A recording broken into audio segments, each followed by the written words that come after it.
ఆంధ్రప్రదేశ్ రాష్ట్రకు అభివృద్ధి ప్రదాత, గత 40 సంవత్సరాలుగా ప్రజల సేవలో ఉంటూ ప్రజల మన్నన పొందిన మన నాయకులు చంద్రబాబు నాయుడు గారికి నా కుటుంబం తరపున, బీజేపీ తరపున, ప్రతి ఒక్కరి తరపున కూడా వారికి జన్మదిన శుభాకాంక్షలు తెలియజేయడంలో నా అదృష్టంగా భావిస్తున్నానని చెప్పి మీకు తెలియజేస్తున్నా. తర్వాత ఇక్కడ చేసుకోవడం అన్నది, వారి జన్మదినం ఇక్కడ చేసుకోవడం అన్నది కూడా మనకెంతో అదృష్టంగా భావిస్తున్నా. ఎందుకంటే చేదు తర్వాత తీపి విలువ తెలుస్తుంది. గత 12 సంవత్సరాలుగా జగన్మోహన్ రెడ్డి గారు కష్టకాలంలో ఉన్నప్పుడు నేను ఎంతో విశ్వాసంగా ఆయన దగ్గర ఉంటే చివరకు మొండి చెయ్య చూపించాడు. వారు ప్రతిసారి కూడా మాట తప్పునని చెప్పిన తర్వాత, నేను ప్రత్యేక హోదా కొరకు రాజీనామా చేసిన తర్వాత, దీక్షలు చేసిన తర్వాత నాకు మొండి చెయ్య చూపించిన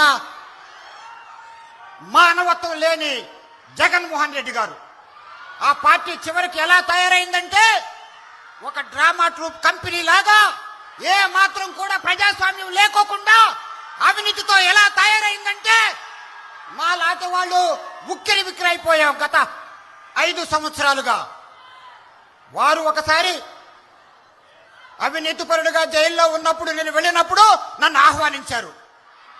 రండి మీరే మా తిరుపతి ఎంపీ అని చెప్పిన తర్వాత కేవలం ఒక దళితుడు నాయకుడు ఉండకూడదు, ప్రజల్లో ఉండకూడదు అని అసూయతో వారు ఆ విధంగా ఎంపీ నుంచి ఎమ్మెల్యే పంపించి, ఆ తరువాత కూడా నేను ఎంతో చక్కటి అభివృద్ధి చూపిస్తే ఎమ్మెల్యేగా మరలా నన్ను అవమాన పెట్టడానికి ఏ మాత్రం కూడా మానవత్వం లేకోకుండా మాట తప్పిన వ్యక్తి వారట. నాకు నామినేటెడ్ పోస్టులు ఇస్తారట. ఏమయ్యా, నేను ఐఏఎస్ లో చూడని పోస్టా? నేను ఐఏఎస్ విడిచిపెట్టింది ప్రజల్లో ఉండడానికి, ఎంపీ ఎమ్మెల్యే తప్ప కాదని చెప్పి గుర్తు చేసినప్పుడు కూడా ఎవ్వరు ఇంకొకరు ఉండకూడదు, ఆయన ఒక్కడే ఉండాలి ఆ డ్రామా ట్రూపులో. వారే కథానాయకుడు, వారే డైరెక్టర్, వారే నిర్మాత, అందరూ ఆయనే. లేదా ఆయనకు తొత్తులు ఉన్నారు చూడండి, 4, 5. అది ఏమి రాజ్యం అంటే అడుగుతున్నా. అందులో ప్రజాస్వామ్యం ఉందో? చివరికి ఏ విధంగా అవినీతిలో కూరుకుపోయాడంటే, జగన్మోహన్ రెడ్డి గారు భారతదేశంలో నేను గత 50 సంవత్సరాలుగా ప్రజల్లో ఉన్నాను. మొదట్లో ఐఏఎస్, తర్వాత ఎంపీగా, ఓడిపోయిన ఎంపీగా, తర్వాత ఎంపీగా, ఎమ్మెల్యేగా ఉన్నా. జగన్మోహన్ రెడ్డి గారు పాలనలో ఉన్నంత అవినీతి, అహంకారం, దురహంకారం, అప్రజాస్వామ్యం నేను ఇంతవరకు భారతదేశంలో ఎక్కడ చూడలా. బాబు గారు వీరొక్కరే ఆయనకు పాఠం చెప్పగలడు.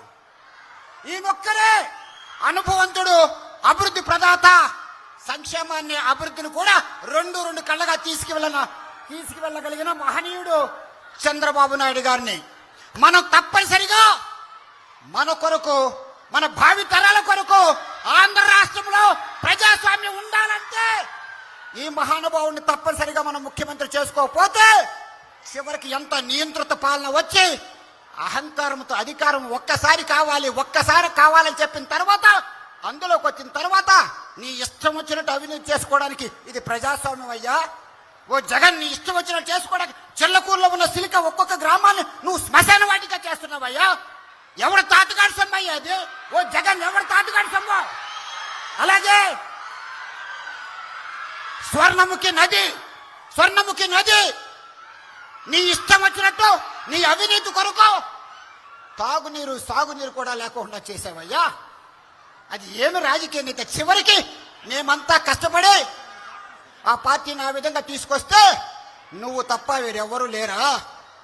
ఆఖరికి నీ కొరకు పాదయాత్ర చేసిన నీ చెల్లికి కూడా ఒక పదవి వీడాక మనసు రాలేదయ్యా. ఏమయ్యా జగన్, ఏమయ్యా? 3000 కిలోమీటర్లు తిరిగిన ఆవిడికి కూడా మొండి చేయి చూపించావు.